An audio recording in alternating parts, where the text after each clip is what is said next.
Deep underground, the Jelly Belly factory, Bibi is in her secret laboratory creating the weird and wild flavors of Bean Boozled. I've done it again! Is it pomegranate or old bandage?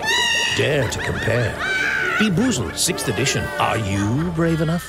Judy was boring. Hello. Then Judy discovered ChumbaCasino.com. It's my little escape. Now Judy's the life of the party. Oh, baby, mama's bringing home the bacon. Whoa, take it easy, Judy.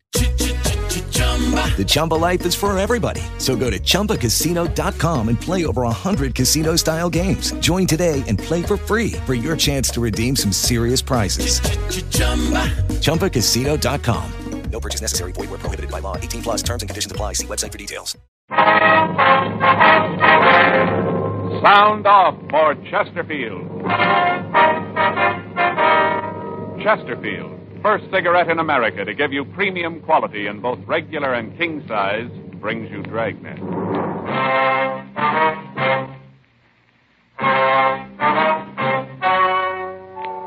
Ladies and gentlemen, the story you are about to hear is true.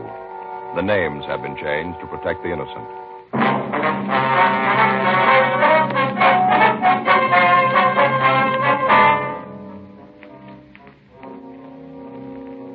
You're a detective sergeant. You're assigned to homicide detail. You get a call that a man has been murdered. His killer is unknown. Your job? Get him. Here's what the tobacco trade press has had to say about Chesterfield's U.S. Tobacco Journal, Boston, Massachusetts. Chesterfield cigarettes in the new king size is still maintaining large turnovers in this area. Dealers report that sales continue to climb on this size, and it seems that volume on the regular size has climbed to new heights with its big brother. And Tobacco Leaf reports from Chicago more calls for Chesterfield king-size cigarettes than for most brands being marketed. Dealers all over the country tell us no product they ever handled has grown so fast in so short a time as king-size Chesterfields. King-size cigarettes give you quantity, but only Chesterfield king-size gives you quantity plus quality. Premium quality. Chesterfield king size contains tobaccos of better quality and higher price than any other king size cigarette. In fact, the only difference between Chesterfield king size and Chesterfield regular is that the king size is larger, contains more of these same tobaccos, enough to give you more than a 1/5 longer smoke. So remember, Chesterfield is the only cigarette to give smokers premium quality in both regular and king size. Ask your dealer for Chesterfield, either way you like them. Premium quality Chesterfields, and much milder.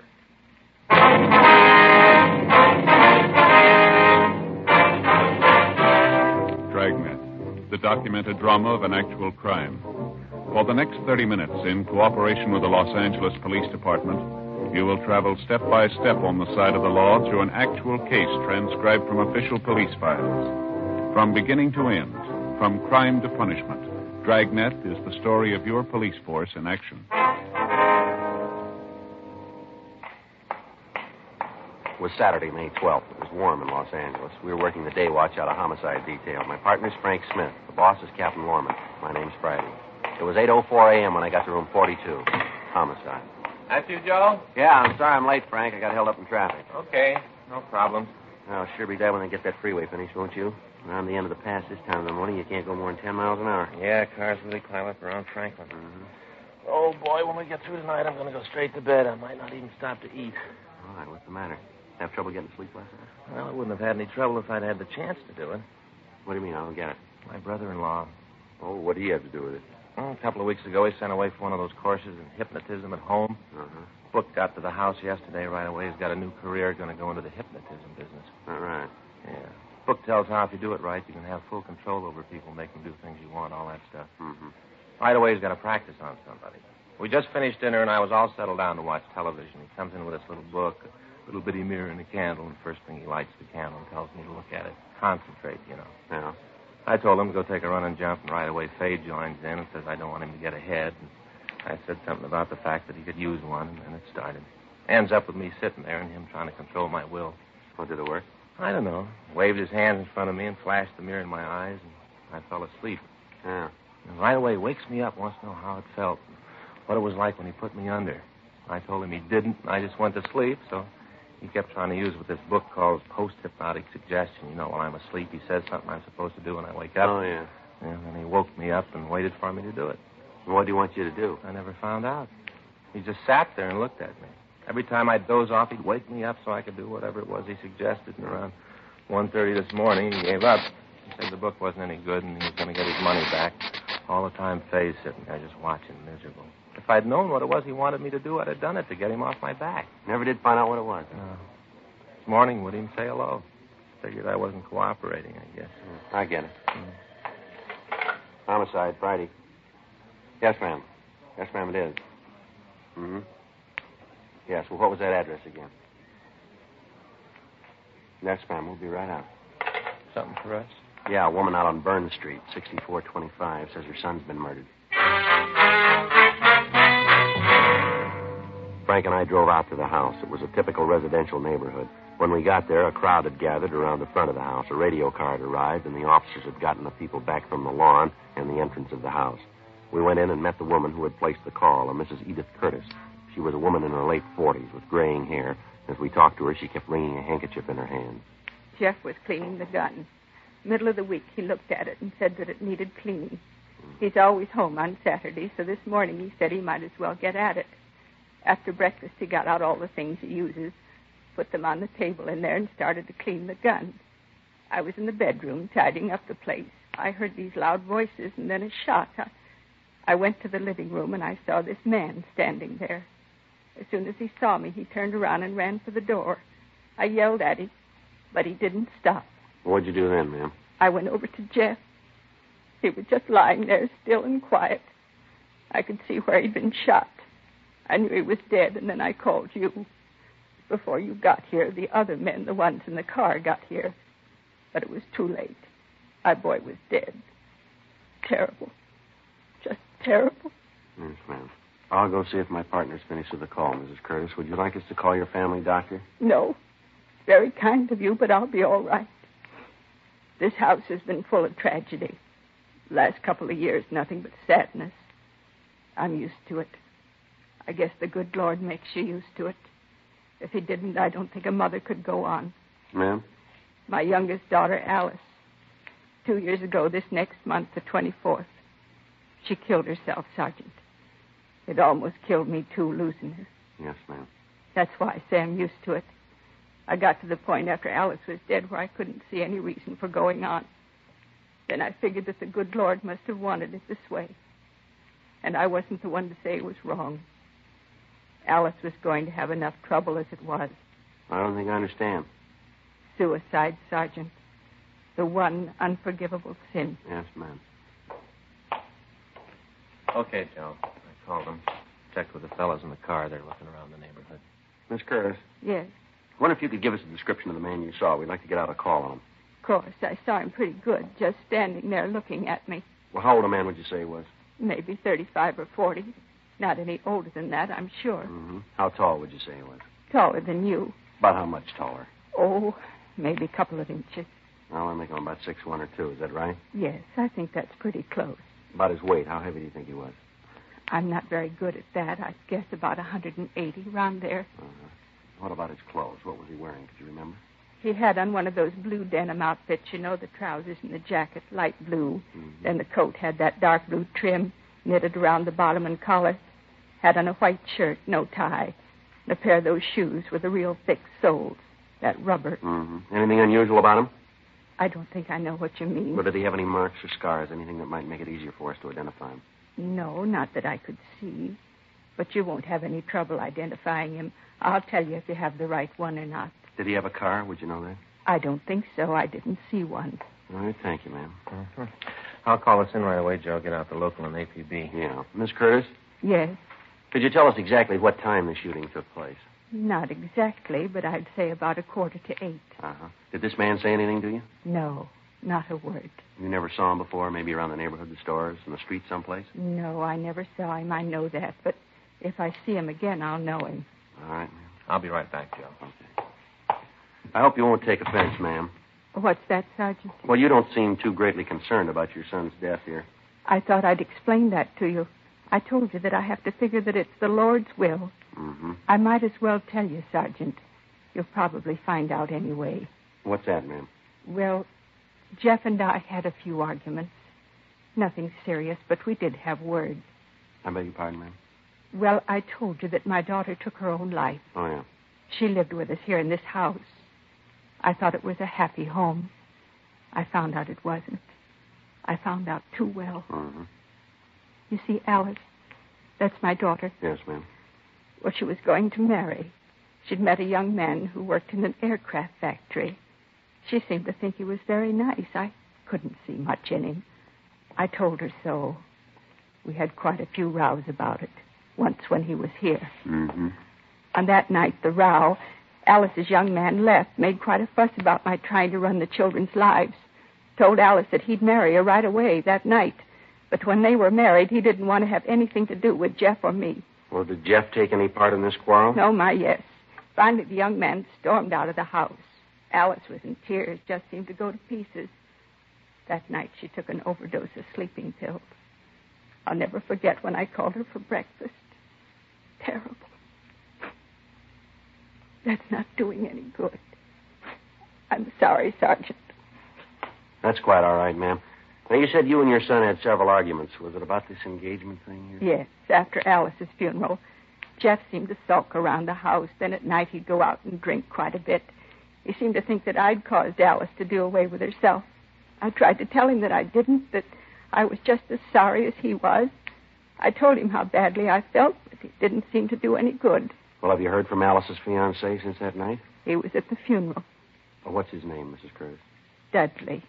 Bruce Dudley. Do you know where we can get in touch with him? I think Jeff had his address. I can look for it. Thank you. But you don't think that Bruce had anything to do with this? I know it wasn't him. I know Bruce. I know what he looks like. It wasn't him in the living room. Well, we just want to talk to him, ma'am.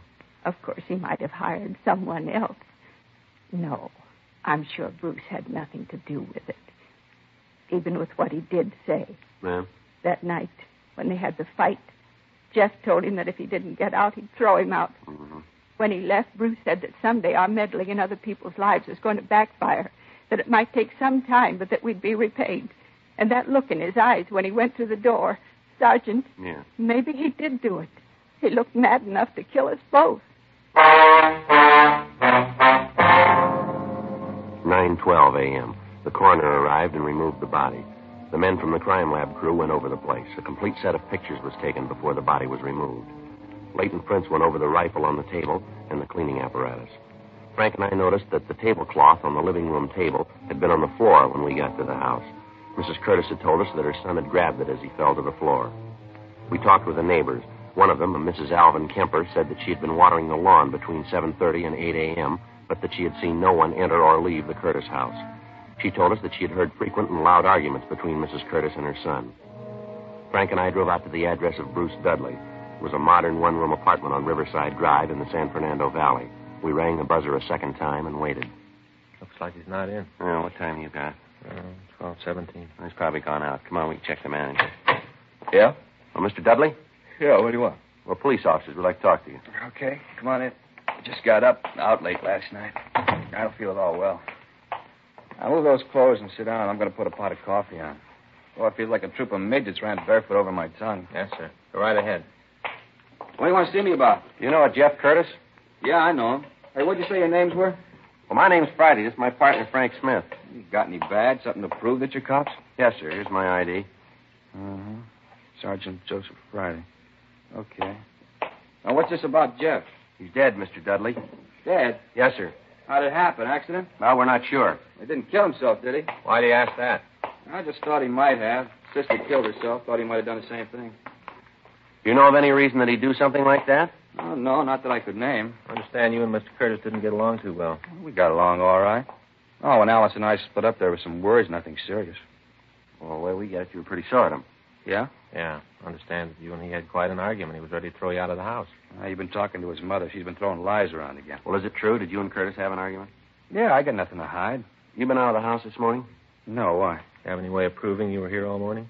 Just got up. You know that. You guys got me out of bed. What are you trying to prove? Just want to know if you can account for your time, that's all. You think I had something to do with Jeff's death, is that it? We didn't say that. No, but you meant it. Oh, excuse me, I got to get the coffee. You want some coffee? No, thanks. How about you? No. You don't mind if I have a cup, huh? No, sir, go right ahead. Thanks.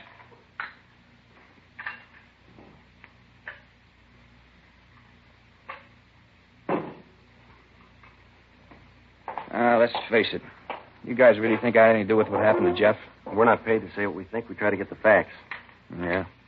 But if I was you, I'd concentrate on Mrs. Curtis. I wouldn't put it past the old bat to kill her own son. You check around the bars in the neighborhood, talk to his friends, they'll tell you. His mother was scared to death that he'd marry one of these days, walk out on her. He used to be on his back all the time about the girls he went out with. I knew some of them. Alice and me used to double date with him once in a while. Mm-hmm. They ever have any arguments about this while you were around? A couple of times, yeah. If you don't believe me, why don't you check with Harry? He'll tell you the same story. Lord knows he went through enough of it. Harry? Yeah, Jeff's brother. He got married, let's see, about 5 years ago. Moved out of the house, lock, stock, and baggage. He went through a thrash with his mother about it. He'll tell you about it. He used to come over to see Jeff once in a while after he got married, but the old lady caused so much trouble that they started meeting at a bar. Got to the point where Harry wouldn't go in the house. Check with him. He'll tell you. You know where we can get in touch with him? No, I haven't got the address. Look it up in the book. Harry Curtis. I think it's out on Selma, someplace in Hollywood. All right, sir. Where do you work? Meyer Aircraft. I'm a toolmaker. You work the day shift? Yeah, I'm off today. Hey, what's this for? Just wanted to know where we could reach you. You still think I had something to do with it, huh? No, we didn't say you did. Your name came up and we had to check it out. Yeah. Oh, there were a lot of times when Jeff and I didn't get along. I won't try to tell you that there weren't. I'd never do anything to hurt him. He had enough on his hands with that mother. Yeah? Sure, one night when we came home from a date, Alice, me, Jeff, and his date, we were sitting around the kitchen having something to eat. Mother came in madder than a wet hen. Raised Cain, told Jeff to get the woman out of the house. Jeff told her he wouldn't have her talk to the girl like that. He thought quite a bit of her. Mm-hmm. And the old biddy walked right over and slapped the girl across the face, told her to leave Jeff alone. Said she'd rather see him dead than tied up with a girl like that. 2:40 p.m. We drove back to the office. There had been no replies on the local or the APB. We checked the names of Jeffrey Curtis and Bruce Dudley through R&I. There was no record on Curtis, but Dudley had been arrested twice for LAMC 4127C, being drunk in a public place. He'd served sentences in the city jail on both charges. We checked with the coroner's office, and they told us that Curtis had been killed by a .38 caliber bullet. It had been fired at close range into the back of his skull. The bullet was booked for evidence, and we made out a dead body report. We put in a call to the brother's house, but we were told that he was out of the city, and he wouldn't return until sometime that night. We left word for him to call our office as soon as he returned. We checked on the suicide story given us by Mrs. Curtis and found that an Alice Curtis had taken her own life by an overdose of sleeping pills 2 years before. 5:20 p.m. Frank and I drove out to talk to Mrs. Curtis again. You want to look at Jeff's room, don't you? Yes, Miss Curtis. This way. When we were here this morning, you didn't say anything about your other son. Harry? Mm-hmm. Well, you see, Officer, Harry doesn't care much for me. I know it's hard to believe that a boy would desert his own mother, but that's what Harry did. He got married, and right away his wife started to cause trouble between us. A rifle your son was cleaning this morning. Oh, yes. Those men from the crime lab, I think they said they took it. Yes, ma'am. Did your son do much hunting? Well, he used to. Used to do quite a bit before Harry got married.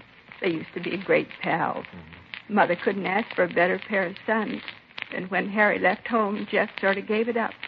He cleaned the gun when he had to, but he didn't go after game anymore. Then, too, he was afraid to leave me alone at night. Ma'am? Well, we've had a lot of trouble with prowlers in the neighborhood. Had to call the police a couple of times. They didn't find anybody, though. Mm-hmm. These your son's clothes, ma'am? Yes. This man you saw this morning, did you notice if he had a gun? Yes, he did. It was a revolver. When I came into the room, it was still smoking. Mm-hmm. Did your son keep any other firearms in the house? Oh, no, just the rifle.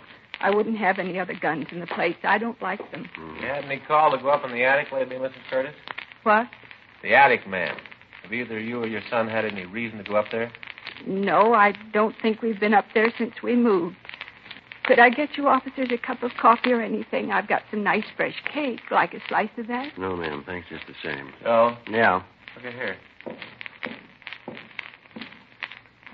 Yeah. Look at here on the shoulders of these suits in the back. Mm-hmm. You see this dirt? Looks like it came down from that door to the attic. Yeah. Let me get a chair and we'll have a look. What's this all about? I told you we haven't used that attic. Don't you believe me? I'd just like to take a look if you don't mind, ma'am. Well, maybe I do mind. It's just going to take a minute, ma'am. I think you officers have sure got your nerve. I tried to be nice to you, help you out. Isn't enough that my boy's dead. Now you have to come in here and tear my home apart. There's something up here, Frank. I think I can reach it. Yeah, here it is. Get my pencil.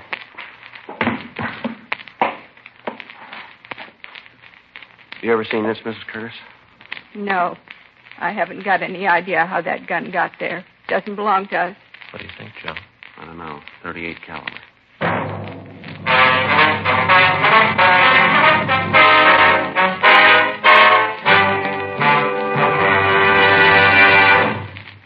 You are listening to Dragnet, the authentic story of your police force in action. And now a report every smoker should hear. Nose, throat, and accessory organs not adversely affected by smoking Chesterfields. First such report published about any cigarette. A responsible consulting organization reports a study by a competent medical specialist and staff on the effects of smoking Chesterfields. For 6 months, a group of men and women smoked only Chesterfields, 10 to 40 a day, their normal amount.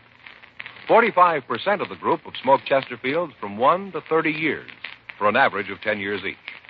At the beginning and end of the 6 months, each smoker was given a thorough examination, including x-rays, and covering the sinuses, nose, ears, and throat. After these examinations, the medical specialist stated, It is my opinion that the ears, nose, throat, and accessory organs of all participating subjects examined by me were not adversely affected in the 6-month period by smoking the cigarettes provided. remember this report and buy Chesterfields, regular or king size. Premium quality Chesterfields, and much milder.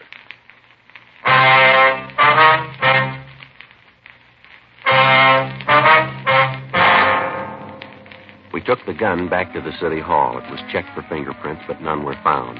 We checked with pawn shop records, but the gun had not been registered. By checking with the manufacturer, we got the retailer's name. It had been sold to the victim, Jeff Curtis. The gun was turned over to Russ Camp for the routine check through ballistics. Just a minute until I take it out. Right. Okay. Place it under the comparison knife. There we are. What's the matter now? Striations here. Got a make, Russ? Yeah, the match. 11:46 p.m. Harry Curtis called the office. He was surprised to hear of his brother's death, but said that he would be down to see us in the morning. Frank and I checked out, and the next morning we drove out to the house on Burn Street and picked up Mrs. Curtis. We talked to her in the interrogation room. This is perfectly ridiculous. I don't understand what you're trying to get me to say. Well, maybe if we lay it out for you, ma'am. Yes, that might do it. At least it would be something. All right, when we walked into your house yesterday morning, you said that nothing in the house had been touched, that everything was just as it was when your son was killed. Is that right? Yes, I guess I said that. Like to have you be sure one way or the other, ma'am. What did you say? I said that. I hadn't touched anything. Nobody did. Uh-huh. Would you tell us what your son was doing when you left the room? I told you he was cleaning the rifle. On the living room table? Yes, that's right. What did you say he did after he was shot? I said he fell down. Did he touch anything as he fell, brush up against anything? Well, when he fell, he grabbed the tablecloth, pulled it down with him. Yes, ma'am. Well, then maybe you can explain how it was that all the things he used to clean the rifle and the gun itself were still on the table. What? How is it those things didn't come off the table when he pulled the cloth off? I don't know what you're trying to get me to say. Well, we'd like for you to tell us the truth. I'm telling that. All right, ma'am. When the crime lab went over your house, they found 2 places in the kitchen floor that had been filled in with plastic wood. The job didn't look very old. Well, what's wrong with that? Jeff took good care of the house. He might have tried to plug up some place where ants were getting in. When the men from the lab dug up the patches, they found 2 .38 caliber bullets underneath. They checked them with the bullet that killed your son. The bullets came from the same gun. I don't know what you're talking about. What does all this show? You talked about the prowlers. Said you had trouble with them in the neighborhood. That's right. What action did you take to stop this? I called the police. Had them come out and try to find the person who was causing the trouble. When did you call the police last? 3 weeks ago. We've checked the reports, ma'am. There's no record of anyone having called the police to check prowlers in that neighborhood for the past 6 months. Are you trying to make me out a liar? Is that what you're trying to do? We're trying to get the truth. Frank? Yeah, Joe? You want to check the office and see if Mr. Curtis is here yet? Yeah, sure. You brought my son here? Yes, ma'am. We've got to get the truth to this. Well, why did you have to get him involved in it? Well, as I said, ma'am, we're trying to find the facts. You don't believe what I've told you? Well, no, ma'am, you've made it a little difficult. How can you say that? Well, first you tell us that nothing was touched, yet the physical setup doesn't make that possible. You deny knowing anything about the gun when we find it, but we find 2 bullets that have been fired from the same gun embedded in the floor of the kitchen. You told us about prowlers in the neighborhood, but there's no police record of it. Your next-door neighbor says she was out in front of her house all morning, but she didn't see anyone enter or leave your house. We find the murder gun up in the attic. You told us you saw the killer leave the house with the gun. Your son died instantly. Now, can you tell us who put the gun there? No, ma'am. There's too much here that doesn't gel. They got you into this, didn't they, Harry? Yes, Mother? They're trying to tell you that I killed Jeff. They want me to tell them that I killed my own boy. Tell them I wouldn't do a thing like that. Not my own boy. Afraid I can't, Mother. What do you mean you can't? The officers just told me about it. Well, who are you going to believe? The policeman or me, your mother? You don't give me much choice. What? I love you, Mother. You got to believe that. I know that whatever you did, you thought was right. I know you didn't mean to hurt Jeff. I know that. Then you think I killed him, too. Don't you? Harry, give me an answer. You think I killed Jeff, don't you? Yes, Mother. Well, I did. I didn't think I meant to do it. I think I just wanted to frighten him. He was running around so much. Those tramps who was seeing terrible women. I had to keep him home. I had to keep him with me. He was all I had. I'm not young anymore, Harry. You went away, then Alice. Jeff was all I had. I didn't want him to leave, and he was going to. We had an argument. He was cleaning the gun. I got the revolver. That way I knew that I'd always have him with me, that he wouldn't leave. I pulled the trigger. Then I knew what I'd done. That Jeff was gone, too. I didn't know what I was doing. I didn't know. You've got to believe that, officer. Yes, ma'am. Do you believe me? That I just wanted my boy? I wanted to keep him. That's all any mother wants. I tried to keep my boy. Or maybe that's what was wrong. What do you mean? You tried too hard.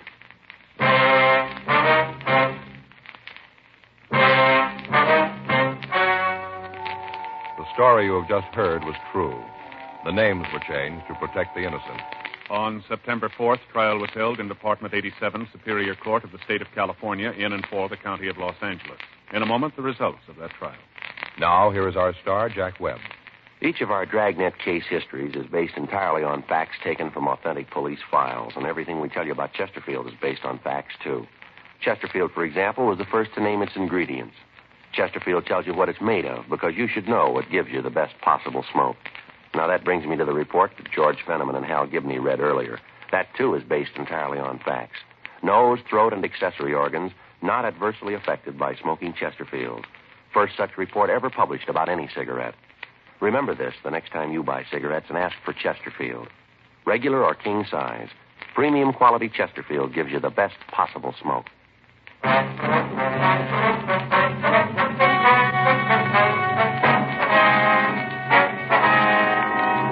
Edith A. Curtis was tried and convicted of murder in the first degree and was sentenced to the state penitentiary for women, Tehachapi, California. While serving her sentence there, she died from natural causes. Murder in the first degree is punishable by death or confinement in the state penitentiary for life.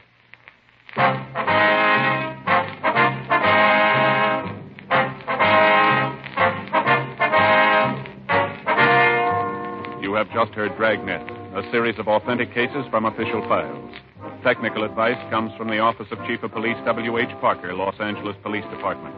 Technical advisors, Captain Jack Donahoe, Sergeant Marty Wynn, Sergeant Vance Frazier. Heard tonight were Ben Alexander, Herb Ellis, Helen Klebe, Whit Connor. Script by John Robinson. Music by Walter Schumann. Hal Gibney speaking. Tomorrow, sound off for Chesterfield. Either way you like them, regular or king size, Chesterfield gives you the best possible smoke. Much milder Chesterfield. Chesterfield has brought you Dragnet, transcribed from Los Angeles.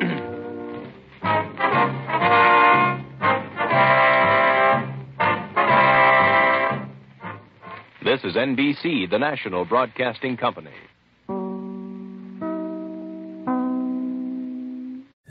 Deep underground, the Jelly Belly factory, Bibi is in her secret laboratory creating the weird and wild flavors of Bean Boozled. I've done it again! Is it pomegranate or old bandage?